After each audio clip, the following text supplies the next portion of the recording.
하나님 감사합니다.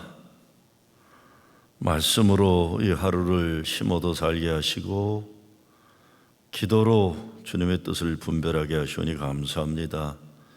세월이 흘러가고 변하는 이때에 변하지 않는 주님 그 사랑과 은혜만 붙잡게 해주시고 헛되고 부질없는 세상 것에 눈과 마음 빼앗기지 않고 주님만 바라보며 주님만 생각하게 하여 주시옵소서. 예수 그리스도의 이름으로 기도드리옵나이다. 아멘. 오늘 10월 30일 토요일 말씀입니다. 에스겔 32장 17절에서 24절 읽겠습니다. 12째 해 어느 날 어느 달 15째 날에 여호와의 말씀이 내게 임하여 이르시되 인자야, 애굽의 무리를 위하여 슬피 울고 그와 유명한 나라의 여자들을 구덩이에 내려가는 자와 함께 지하에 던지며 이르라, 너의 아름다움이 어떤 사람들보다도 뛰어나도다. 너는 내려가서 할례를 받지 아니한 자와 함께 누울지어다. 그들이 죽임을 당한 자 가운데 엎드러질 것이미려 그는 칼에 넘겨진 바 되었은즉 그와 그 모든 무리를 끌지어다. 용사 가운데 강한 자가 그를 돕는 자와 함께 수월 가운데에서 그에게 말하며 할례를 받지 아니한 자 곧 칼에 죽임을 당한 자들이 내려와서 가만히 누웠다리로다. 거기에 스루와 그 온 무리가 있으며 다 죽임을 당하여 칼에 엎드린 자라. 그 무덤이 그 사방에 있도다. 그 무덤이 구덩이 깊은 곳에 만들어졌고 그 무리가 그 무덤 사방에 있으며 그들은 다 죽임을 당하여 칼에 엎드려진 자 곧 생존하는 사람들의 세상에서 사람을 두렵게 하던 자로다. 거기에 엘람이 있고 그 모든 무리가 그 무덤 사방에 있으며 그들은 다 할례를 받지 못하고 죽임을 당하여 칼에 엎드려져 지하에 내려간 자로다. 그들이 생존하는 사람들의 세상에서 두렵게 하였으나 이제는 구덩이에 내려간 자와 함께 수치를 당하였도다. 요즘 새벽기도 에스겔에서 말씀 계속 죽이시는 얘기입니다. 죽는다 너희들. 애굽도 아스리도 바빌론도 너희들 강대국이지만 다 죽는다. 암몬과 모압도 어디에요? 다 죽는다. 다 죽어. 너희들 다 죽는다. 이스라엘도 죽는다. 남유다도 죽고 북이스라엘도 죽는다. 다 죽는다는 거예요. 근데 이게 죽는다고 하시는 말씀의 가장 중요한 마지막 포인트 뭡니까? 내가 여호와 하나님임을 알지어다 합니다. 이게 은혜죠. 이게 복음이죠. 오늘 말씀도 보면 죽음의 구덩이에 부귀영화 천하 권세 누리던 세상에 가장 아름답다고 뽐내던 부잣집 권력 잡은 자들의 여인들 다 무덤에 내려가 눕게 된다 이렇게 합니다. 다 죽는다. 그냥 죽는 게 아니라 수치당하는 날이 온다는 겁니다. 하나님을 반역하고 자기들의 힘과 능력으로 강대국을 이뤘다고 했던 애굽과 아수르 다 멸망한다는 겁니다. 교만의 결과들이죠. 수치당하는 날이 오리라. 그래서 에스겔에게 하나님은 애굽을 위하여 슬픈 노래를 부르라고 그랬어요. 이거 조롱하라는 뜻이 아닙니다. 누구 죽었는데 뭐 이렇게 슬픈 노래 부른 척 그런 게 아니에요. 정말 애통하라는 거예요. 왜? 우리가 어떻게 살아야 되냐에 대해서 깊이 생각하라는 겁니다. 깊이 생각하라. 이거 참 중요해요. 죽음은 어떤 거예요? 죽음은. 요즘에 한국의 전직 대통령이 죽은 후에 어떡하느냐 문제 때문에 이러쿵저러쿵 말들이 많은데, 아이고, 부귀영화를 누리고 권력을 잡으면 뭐합니까? 우리가 아름다운 죽음이 얼마나 중요해요. 애통하는 죽음이 얼마나 중요해요. 아이고, 저분이 가셨구나 하는 게 얼마나 중요해요. 이게 죽을 때 정말 사람들이 우리를 어떻게 평가할까? 물론 사람의 평가가 중요한 건 아니고 하나님 평가하시는 게 중요하지만 정말 우리가 하나님 말씀에 순종하고 요한복음에 나오는 것처럼 선한 일을 행하다가 의롭게 살다, 예수님이 얘기하신 평화를 위해 살다가 복음을 증거하다가 아름답게 천국으로 가야죠. 지금 다 지옥으로 내려간다는 거예요. 지옥으로. 어떤 부귀영화를 누리고 권력을 잡았고 아름다움을 뽐내던 여인들도 지옥으로 내려간다. 여러분, 유대인들의 전통에는 사람이 죽으면 아무리 높은 사람이고 아무리 비천한 사람이라도 아무리 돈 많은 사람 아무리 없는 사람도 소나무관에 흰 광목에 두루 말아서 그렇게 장례를 치릅니다. 죽음 앞에서 하나님 앞에 우리는 썩어져갈 존재에 대해서 그거 치장하느라고 그러지 말라는 거예요. 소나무 관에. 근데 그거 아세요 여러분? 제가 목회하면서 보면 그렇게 가족들에게 관 비싼 거 쓰지 말래도 내 말 듣는 사람 본 적이 없어요. 저도 그랬어요. 제 아버님 돌아가시고 빚덩이만 있는데도 내가 어머니한테 막 우겼어요. 비싼 거 해야 된다. 내가 이제 나중에 돈 벌어서 갚을 테니까 비싼 거 해야 된다. 이게 또 없는 사람들은 또 이게 사람들 앞에서 그렇게라도 가오 잡으려는 게 이게 없다는 거 보여주기 싫은 거예요. 저도 어린 나이에도요. 아유, 뭐 할 말이 많죠. 할 말이 많아요. 근데 중요한 건 죽음을 앞둔 유한한 인간들의 존재에 겸허함을 요구하는 겁니다.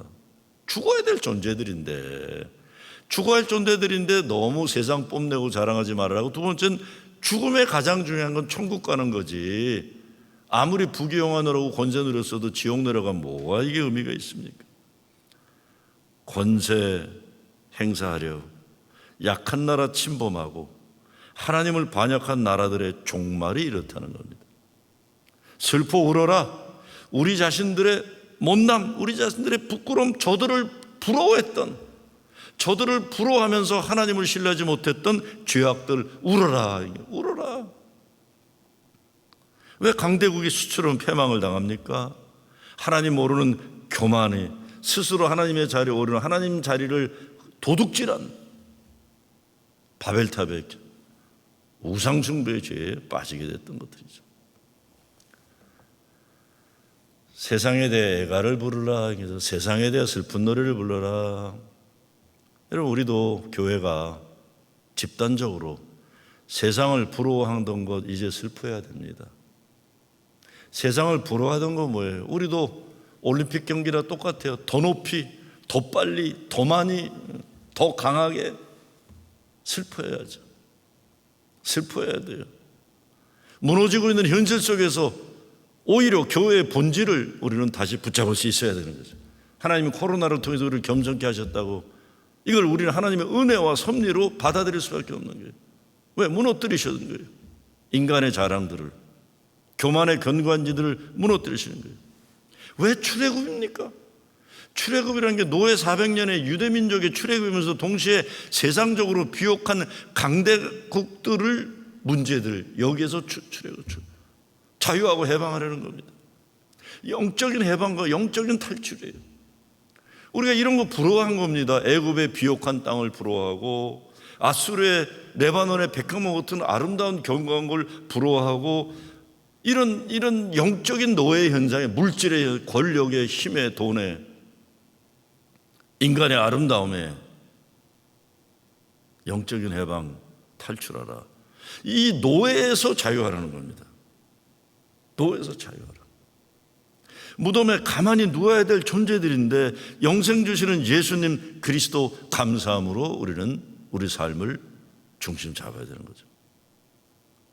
지옥이 아니라 천국으로 거주지를 옮기게 하신 예수 십자가 보혈의 은혜를 감사함으로 우리는 살아야 되는 겁니다. 왜 이렇게 지옥에 내려가지 않게 하셨잖아요. 오늘 우리 교회들도 여러분 우리가 속한 교단도 얼마나 자랑이 많던 우리가 제일 잘난 교단 같고 제일 의로운 교단 같고 제일 뭐 좋은 일 많이 하는 거고 맞아요. 좋은 신학 있고 좋은 실제 좋아요. 그런데 이것도 잘못하다 보면 애국과 아시리아 모습이야 다를 바 없어요. 우리 스스로의 교만의 견고한진이 하나님이 무너뜨리시는 역사가 오는 겁니다. 우리가 의로움 얼마나 의로웠어요. 의롭다고 말을 한 거지 정말 의로웠냐 하는 겁니다. 선하다고 말을 한 거지 정말 얼마나. 여러분 바리새인이라는 게 딴 게 아니잖아요. 우리 남보다 의롭다, 우리 남보다 선하다, 남보다 착하다, 남보다 거룩하다. 이제 그런 거 다 무너뜨리시는 겁니다. 얼마나 잘나고 크고 견고한지 애굽과 아스리아 바벨론 같은 모습들이 그동안 미국에 자기들이 최고라 생각했던 교단들도 다 무너뜨리시는 거예요. 무서운 시대입니다. 왜? 새롭게 하셔야 되니까요. 아니라고 하지만 교회들도 교단들도 하나님이 무너뜨리시면 무너진다는 걸 깨닫게 되는 겸손함으로 내려와야 되는 겁니다. 무서워요. 종교 권력처럼 무서운 것도 없어요. 왜? 회개함이 없잖아요. 자기들은 하나님이 주신 권세를 가졌다고 생각하잖아요. 자기 성찰이 없는 사람들이 가장 많은 곳이, 자기들이 가장 신앙 좋다는 집단들이 자기 성찰이 없어요. 오늘 에스겔에게 하나님은 슬퍼하라, 슬픈 노래를 불러라, 이렇게 되지 말아야 되기 때문에 오직 하나님 여호와만 의지하라. 헛된 권세, 헛된 자랑 그만하자 이겁니다. 그만하자. 가만히 전 요즘 생각해 봅니다. 뭘 어떻게 해보려고 그러고, 이 코로나 시대 어려움을 어떻게 좀 뚫고 부흥을 꿈꿀까? 제가 며칠 전에 자다가 깨달은 게 있어요. 아니, 우리가 하는 게 무슨 회사 운영도 아니고 기업 수출 목표도 아니고, 우리가 해야 되는 게 뭡니까? 예수 잘 믿는 거잖아요. 예수 잘 믿는 거. 예수 잘 믿는 게 뭡니까? 예수님 말씀 잘 듣고 따르고, 예수님 삶 속에서 배우고, 예수님 죽음 속에서 은혜를 깨닫고. 우리가 잘해야 되는 건 예수 잘 믿는 거잖아요. 그것만 잘하면 되잖아요. 근데 우리가 언제부터 경제 5개년 계획 세워서 수출 목표 세우고 왜 그렇게 됐었나 모르겠어요. 전 많이 반성해요. 그냥 예수 잘 믿는 거예요. 교회가 얼마나 강하고 세고 잘하고 이걸 떠나서 참 예수 잘 믿는 사람들이 저교회 교인들이구나. 저 사람 예수 참 잘 믿는 사람이었구나. 저 목사는 세상 바벨론, 애굽, 아시리아 부러워하지 않고 예수만 바라보고 살았던 목사구나. 이런 평가를 우리가 받아야 되죠. 예수 말씀, 예수 십자가 은혜, 정말 정신 차려야 되는 거죠. 에스겔에게 슬픈 노래를 불러라. 우리 그 못났던 헛되고 부질없는 허망한 것에 빠져있던 이거 다 이제는 이 독소를 우리 삶 속에서 뽑아내고 예수의 것으로, 예수의 호흡으로, 예수의 생명으로, 예수로 살아가는 여러분 되시길 주의 이름으로 축원합니다. 감사합니다. 주님, 오직 예수로 만족하고 오직 예수로 행복하게 하여 주시옵소서. 예수 그리스도의 이름으로 기도드리옵나이다. 아멘.